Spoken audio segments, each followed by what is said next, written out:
Hi everyone, and thank you for joining us today on ClueCon Weekly. So before we begin, I have a couple of quick announcements. First of all being that we are going to be at IT Expo, and on February 12th, you can catch live free switch training. That's February 12th in Fort Lauderdale, Florida at IT Expo. It's going to be an all-day event, and there's going to be several different sessions where you can learn how to install and configure a working free switch system, and that's all for only $25. And if you're going to be at IT Expo anyways, don't miss out on Anthony Minasali's talk, and he will be speaking on a panel as well. His panel is going to be in the open source world, where they're all talking about what's next in VoIP and RTC. And then his talk is entitled From Open Source to Mainstream, Bringing Complex Technology to the Masses. So don't miss out on that. And that's all at IT Expo in beautiful Florida. Next announcement is that this month is FreeSwitch's 15th birthday month. So if you want to celebrate with us, a great way is to join our Slack channel at signalwire.community. There's 2 different FreeSwitch channels, 2 different SignalWire channels, and a ClueCon channel as well. It's a great place to keep in touch with the open source community and tell us about what you're working on.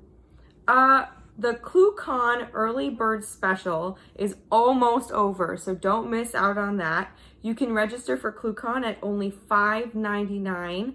That's $700 in savings, and that is only until the end of January. So if you already know that you're going to ClueCon, now is the perfect time to register because this is one of the best prices you're going to get. And if you're not sure if you're going to go to ClueCon yet, just visit us at cluecon.com and you can learn everything about it right there, or you could talk to us on our ClueCon channel at signalwire.community on our Slack channels, and you can ask us some questions there as well. I'm always hanging out on there as well as the rest of the ClueCon team, so feel free to ask us any questions. And one of the greatest things about ClueCon is we are run like a little family, our open source family. So one registration is all you need to have access to all of the events. You don't have to register for each networking event, and you don't have to pay any extra to get into any of the talks. All you have to do is register that one time, and you have access to every talk, every workshop, every breakout session, every networking event, the lunches, and everything else that we have going on, like our hackathon, the Coder Games. So don't miss out on that. And if you are a company or work for a company that you think may be interested in sponsoring ClueCon, there are still sponsorship opportunities open for that. You can email Sharon at cluecon.com or Sharon at freeswitch.com or Sharon at signalwire.com, and she can answer any of your questions right there. You can sponsor networking events that we have, and there are also many opportunities like expo booths and things like that. You can sponsor, we have energy drinks, there's all kinds of different opportunities. So if you're interested in that, it's a great way to show your support for the open source community. And that's all of the announcements I have for today, so we can get right into it and send us over to David Duffett for ClueCon Weekly. We're here again with another ClueCon Weekly, and each week we get to talk to somebody who's key to the world of open source communications. And today it's the lovely Allison Smith, the IVR voice. And Allison has been in and around the industry for a very, very long time. And I wonder, Allison, whether you could start by telling us how you got involved in this crazy part of the telecoms sector in the first place. Well, absolutely. And thank you, David, for that lovely introduction. So I got a little roped into the industry with a simple phone call from Huntsville, Alabama. The guys from Digium, they wanted me to do some prompts for this phone system that I'd never even heard of called Asterisk. And so I did them thinking it was a one-off. And as you and I both know, it turned out to be this amazing, ongoing, recurring thing with a huge community of absolutely lovely people who embraced me, and literally and figuratively. And they've been hiring me ever since to do customized prompts for Asterisk installations all over the world. So I've been really, really, really blessed. That was my big introduction into the open source world. I didn't know anything about open source. Yeah, indeed. Yes,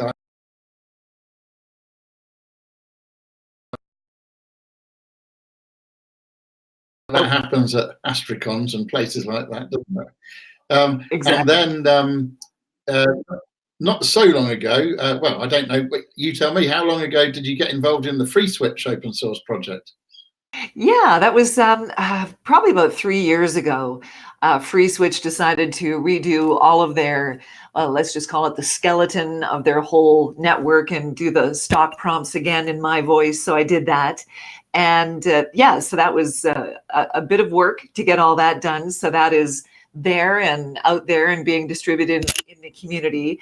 I find that FreeSwitch is maybe not being used as much as an IVR, but still, I still get the occasional order from someone in the FreeSwitch community. So it's just kind of nice that my voice are on the the basic stock prompts for both of those very key open source systems.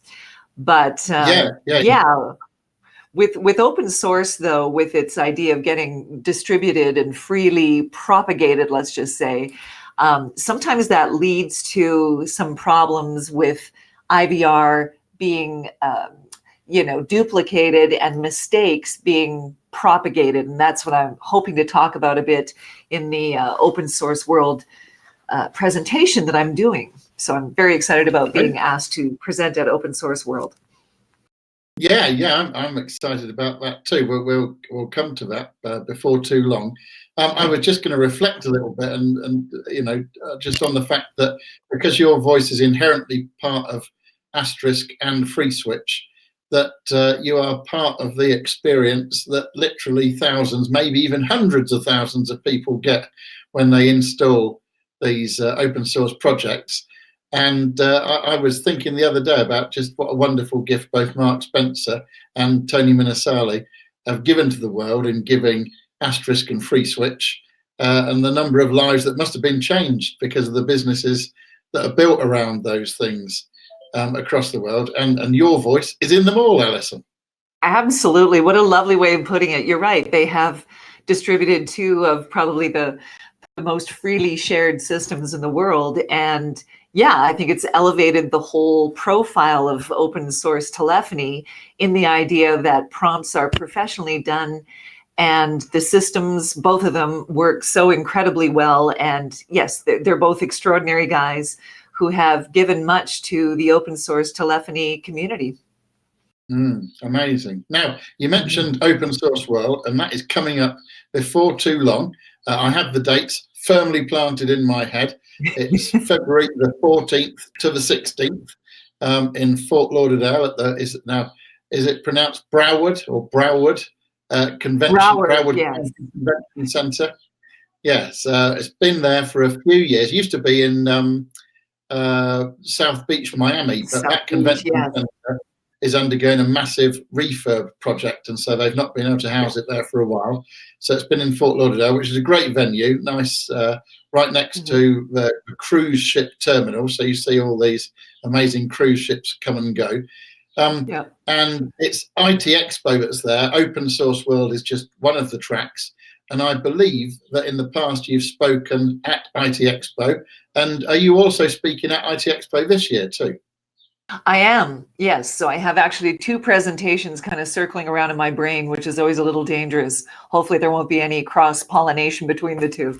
But yes, I will be speaking on the main track at IT Expo, more on the AI experience. So yeah, it's a great honor to be asked to speak at both events, and I love it. I love sharing the knowledge that I've acquired behind the microphone. I understand that my perspective is a little bit unusual. I'm not technical, really not technical. And so my perspective is always about from the viewpoint of a voice talent who voices AI and IVR and call center prompts each and every day. And sometimes it's a little repetitive because a lot of times people will write the same prompts pretty much over and over again. But what I'm finding, David, is more and more people are consulting with me and asking for my opinion about ways to improve systems and making them less the same. You know, we always hear the same prompts that say things like, please listen to the entire menu as it may recently have changed. Nobody really cares that your menu's changed. So sometimes there's like stock phrases that are put into systems that I'm trying to get people to eliminate simply because they don't need to be there and callers are a little tired of hearing them, quite frankly. Yeah, indeed. The sort of things that don't really add value to the whole experience. And on that very thing about, please listen to all the options because they've changed recently. I went to a presentation some years ago where the guys presenting had developed like a spider that crawled through people's IVRs using sort of early AI technology, I guess. And what they found is 70% of the time when the message was given, listen to our prompts carefully because they've changed recently, 70% of the time they hadn't changed recently at all. Right. And it was just a ruse to try and get people to listen. Absolutely. Absolutely. I think you recently posted on, it could have been Twitter, that what really aggravates you is when you hear on a system, did you know that answers to your questions could be found on our website at blah, blah, blah? And it's kind of like, well, people have already been to the website. And I always try to tell Exactly. IVR developers, write your prompts with the knowledge that people have already been to your website and they haven't been able to arrive at a solution. This is why they're calling. Yeah, it's aggravating. It's stuff like that I try to talk people out of. Yeah. Yes, and to my knowledge, Allison, you're the only voice talent out there that is adding that kind of intelligence dimension. Not that I don't think I've ever used an. In fact, tell a lie, I used a male voice talent many years ago for some specific job that we were doing where an English accent was required for a specific thing. But most of these people, pleasant though they are just going to take your order, do the voice, send it back, and that's the end of it. But you're adding value in that you're adding some intelligence and some thought around what people should do. And I think that's very useful. What are your thoughts on the kind of persona around a company and the way you therefore deliver their prompts?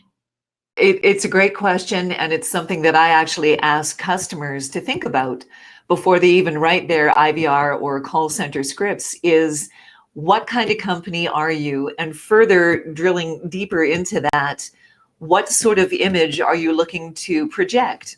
So sometimes if I'm given a script for, let's say, a bank or a financial institution, my assumption is that I'm going to be reading it very business-like and extremely seriously, because finances are serious and money is serious. But it's amazing how many banks actually want to be friendly and accessible, and they want to appeal to maybe a younger demographic, and they want to be really casual, and they want to demystify money. So I can make assumptions about the industry, but it's always really helpful if the customer says, you know what, we are a technology company, but we want to be really irreverent, and we want to be really kind of casual and very hip. So as much direction as you can give your voice talent and as clear as you can be in the writing of your script, hopefully you can reflect the personality of not just your industry, but your company specifically and its place within the industry, if that makes sense.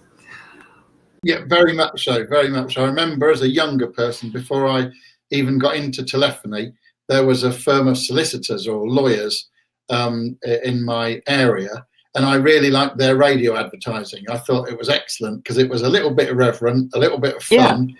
I remember the first time I phoned them, and I was, phoning them because I liked their radio adverts and I needed a job doing, and I thought I'll phone them. And my experience in phoning them was totally disconnected from all of their advertising, and it was quite off-putting, because David, they answered the phone in exactly the same way as any other solicitor, not in the way that their radio advertising portrayed them.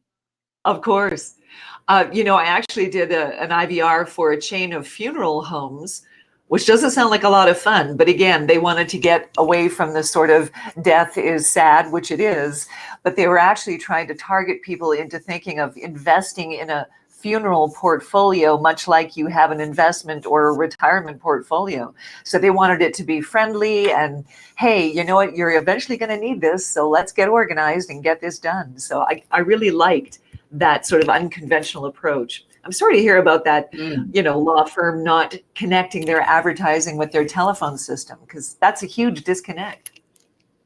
Yeah, indeed. And it's one of the things that I've always sold open source systems on, is the fact that you can customize. You can customize the menu experience. You can customize so much about it, including, of course, the voice that you have on it.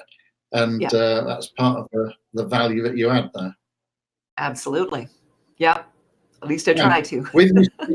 with you speaking at the IT Expo main event and Open Source World, that puts you in the same echelon as our own Tony Minasali, because he's speaking in both Open Source World and the main IT Expo too. The pair of you have something in common there. Well, but nobody is in that echelon with Tony. Tony is kind of his own echelon. He very much is. And to add to that echelon, he's also participating in a panel in Open Source World called What's Next in VoIP and RTC, which we're all looking forward to. Now, we've been talking about Open Source World a little bit, Allison, and I know that you've got a presentation that you're going to be making there. I wonder if you could give us a sneak preview of the kind of things that you might say during that presentation. Absolutely. So I sort of identified 4 aspects where IVR and call center prompts does a little bit of a disservice to callers. So the first one is that the customer or the caller is stripped of agency. And by that, I mean the caller really is not in control of the situation. It really is at the mercy of the IVR or the call center prompts, which can often be incredibly confusing. And I'm going to point out in the presentation that sometimes telephone systems are designed to be confusing and circuitous and actually designed to use up the customer's time to improve the company's bottom line. The longer they can leave a customer floating around in an IVR, the more inclined they are to hang up and just give up on the idea of getting a refund. That ends up saving the company money, which is astounding to think about, that this is a deliberate mechanism, but it's a little appalling. With honesty being the best policy, I always think that option should be press 1 to be cast into a telephonic abyss. I love it. Yes, absolutely. Yes. And so aspect number 2, where IVR does a disservice, is that the IVR is seen as a gatekeeper. It's seen almost as though, it's a big bouncer with a velvet rope in front of a nightclub with his arms crossed. Like, he's not going to let you in to speak to a live agent and to get to a solution to your problem. So it's almost as though you are being kept from the solution, which is a very powerless feeling for the caller. The process of calling into a company often tests your patience and your time. I mean, when was the last time you actually had to call a company? You probably dreaded having to call, especially if it's like a large governmental agency, or, the bigger the company, the longer the time spent on the phone arriving at a solution is going to take. So it really shouldn't be like that. I feel like callers really should not have to carve out an hour to call a gigantic company to get to a solution. And the last aspect is that the IVR is not on the customer's side. Customers call in and they sort of feel as though if they just maneuver through these prompts, they're going to get the reward at the end of the whole thing. And that's not necessarily the case. In fact, as I said, some companies actually design a system that will keep the customer from a solution, which almost always means a refund or some sort of cash outlay on behalf of the company. So it's sad. And I think the open source community has a huge responsibility to change things, because these prompts, as I say, get propagated and shared. So if we can improve the prompts, we improve the structure of the telephony systems. Yes, indeed. So maybe from a practical point of view, when people are installing prompts, they should only install the happy, positive prompts rather than the keeping customers Yes. away from the goal kind of prompts. Exactly. Yeah. And this whole obligation that people have, well, not really obligation, but the custom within open source telephony is once you've arrived at a really good solution or hack to do something, you share it with the community. So if open source people, when deploying systems for their end users, were to publish on message boards, hey, I did this for a customer, and we actually changed the whole structure of the IVR to make it easier for people to get to customer service, people will be more inclined to adopt those changes in systems that they are implementing. Yeah, I suppose one of the very real problems in this area is that it tends to be the kind of geeky end of the market, and I count myself as a geek that does the installation of the phone system, but not necessarily the best people to be involved in the actual work of putting the prompt on the system, but somehow they get involved in the work of acquiring the prompts and sorting out the prompts, whereas maybe that's better being somebody else in the company, like the marketing team or somebody that's got a better handle on the persona. What's your experience there in terms of who it is that's getting in touch with you to get this done? Is it the marketing team or is it the telephone guy? It's a bit of a mix of all of those that you've mentioned. Sometimes it's marketing people, but often I've found a huge amount of work on LinkedIn when I focus on telephony resellers and implementers, because these are the guys that interact with the end users. And often it's them that is actually drafted into doing the voicing of the system, believe it or not. So yeah, and it's not their wheelhouse. It's not what they do. So they're usually pretty grateful to meet a dedicated voice talent who will take that task out of their hands. But as for the people that contact me directly to do custom prompts, it can be anyone along the chain. Typically not the super geeky coder guys, but the guys who actually resell or install any of the open source systems. Those are the guys that really need to say, hey, by the way, you're probably going to need custom prompts, and getting your receptionist or someone else in the office to do it may seem like a great solution at the time. But if you need updates or changes, that kind of thing, chances are he or she will not be available or willing to do it. I always cite this example of us having trouble here at the house with our DCT box with our cable system. So I had to call this large cable conglomerate here in Canada called Shaw. And I think I counted 10 different voices on their system. I'm one of them, but there's like a huge amount of other people doing their system. And it sounds really hodgepodge. It sounds very slapdash for a company, especially a big one, to have a bunch of different voices. So I don't know. It's one of those things that people don't think about, but once they do start thinking about it, they go, yeah, this is like buying tiles at Home Depot and nobody saying, hey, you need grout with those tiles. Think of me as the grout, David. I'm the grout.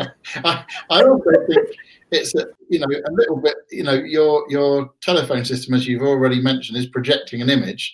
And I tend to think that when you give the job to Lucy or Dave on reception, that it's a little bit like, going to that same person and say, oh, can you design our logo, and can you do all of our graphic art, and could you do our website? These are all very important things. And you give these jobs to professionals. And Absolutely. so I'm all for voice talent. But David, what's amazing is sometimes I'm contacted by people who want to match the voice that they had, which is like Lucy at the front desk. So they'll actually have me not speak professionally and say something like, thank you for calling SignalWire, the experts in open source. Like they actually want me to talk like a real person, which is weird because I have polish. You do. There have been many years in refining your professional delivery, Allison, and we're all grateful for it. I wanted to ask another question about the kind of work you deliver. Do you find it is more digital reception type stuff in terms of directing people to the right place, or is it full on IVR? In other words, people can get the result without talking to a person, and you're guiding them to that result, and maybe even voicing that result, like a balance at a bank or whatever it might be? Primarily, it is, kind of like that gatekeeper I was talking about. So it really is front end prompts. If you want this, press that. If you want that, press that. If you want that, press that. But often people will use their IVR as an informational thing. So they really want to keep people away from live support. So often I will do prompts that say, if you're calling for problems with this model of this, make sure that you have this, that, and the other thing ready to go before you speak to a live agent. So it's almost like coaching the caller to prepare themselves for live service. So yeah, I really do a big mix of call center prompts, straight up auto attendant, and informational segments that play automatically. The weirdest thing, and I actually posted it on Twitter probably about 3 weeks ago, for the first time in my career, and it's been a long career, somebody actually wrote the prompt, for an additional fee, you can press 0 for live support. What is happening? I've never encountered that before. I know. So they're willing to let you have access to the live person for a little extra money. Right. Crazy. Yeah. Crazy. It is crazy. Just on the subject of these kind of systems where you can go through and get to a result, I heard a story about a system that was deployed for an STD clinic where you could ring up and get the results of the test you may have had recently. And of course, as we know with these systems, it's only part of the work installing the system. Another large part of the work is optimizing it and making sure it's working properly once it's in situ. And the people that did it were quite amazed to find that every single phone call seemed to be made twice to their system. And so they questioned themselves of, what have we done wrong with the system that people are having to phone in twice? How can we optimize it? But when they listened to the call recordings, it turned out the first call was usually made by the person wanting their results alone. And the second call was when the results was an acceptable result. It was ringing in the presence of their partner and saying, yeah, listen, everything's okay, and handing the phone over. So it wasn't a fault with the system at all. It was a double requirement. I'm imagining for chlamydia, press 1. For gonorrhea, press 2. Well, I'm thinking to automate it to save the double phone call. They could say, if you want to forward this result by text to a person of your choice, dial their number now, or something like that. That is genius. That's awesome. Allison, you've been talking about your long career, and for the first time having to voice a prompt that is asking people to pay for live service. What other, across your career, what other notable prompts stick out in your mind when you look back across the prompt landscape? It's, as you say, it is a landscape. And it's, I don't know if you've been to Saskatchewan in Canada, where I live. That landscape is pretty flat. The joke is you can watch your dog run away from home for 6 days. So when you talk about the landscape of IVR, sometimes it's a lot like that. It's flat with some very strange structures that just sort of pop up. So it's business as usual for most of it, but every now and then there'll be a project that I just sort of think, am I being punked? This is crazy. So, I did one system that actually notifies, pardon me, registered sex offenders to remind them to check in with their parole officer and that they're in violation of their parole. So that was a little strange. I also did some AI prompts. Sorry, I'm having a throat thing. One moment, please. Talk amongst yourselves. Yeah, you carry on, Allison. We want to keep that throat and that voice in fine condition. Absolutely. So it was prompts for an actual talking toilet. So was this in Japan? It was in Japan. How did you know? Yes. So once the door is closed and you're sitting there, you will hear my voice saying, you will only be able to open this door with your hand on the back of the door. So it was kind of a fingerprint recognition thing. And it's a security thing to keep people from opening the door and attacking you, obviously.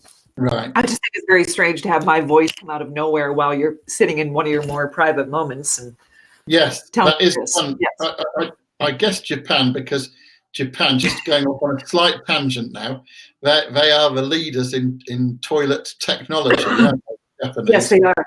I know you visited Japan, as I have, and it's always interesting to me the various different buttons and even remote control modules that there are in hotel toilets and probably everybody else's toilet in Japan.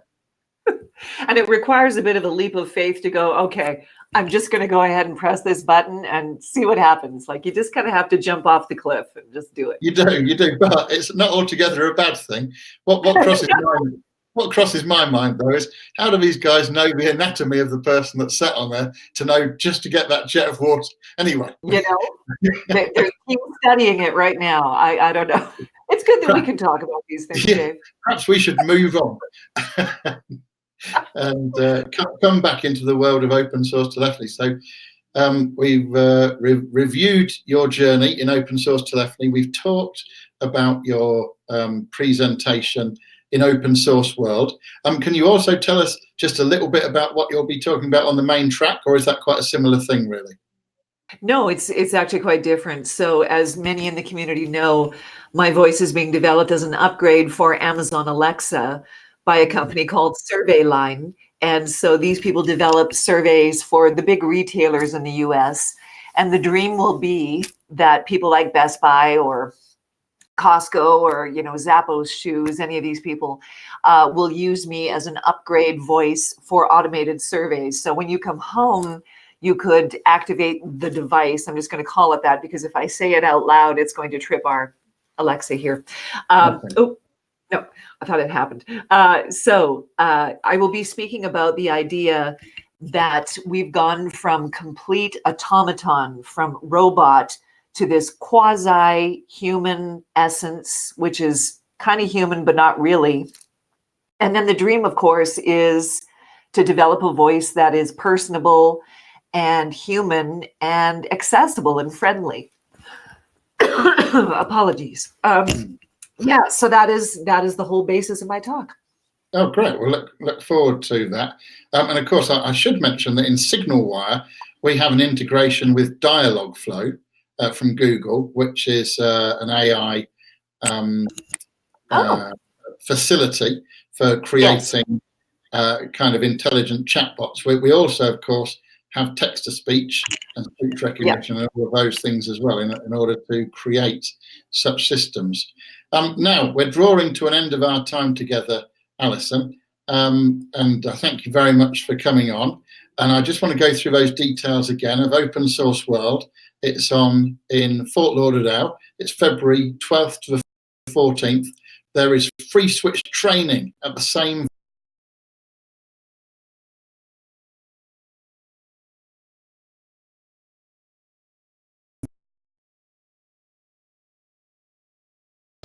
Summit website as well. Open source, it's Open Source World, but the website is opensourcesummit.com. And we're looking forward to seeing everybody there. One of the things we haven't talked about, Allison, is the fact that at Open Source World, we're going to have some dangerous demos this year. And I'm sure you've observed those in the past at either Astricon or ClueCon over the years. Yes, I've been actually in the splash zone, as it's known. So I have judged it previously and timed it previously. So hopefully James will put me to work in one of those capacities. I'm so excited about it because it is absolutely open source telephony at its most creative. These are the guys. These are the smart guys that figure out new and ingenious ways to integrate the technology into applications that nobody has thought of before. So I'm so excited. Yes, me too. And the prizes that are available are many. And they include the Swan Prize, which I always like. The Swan Prize is all about a three, because the demos are restricted to just 3 minutes in time.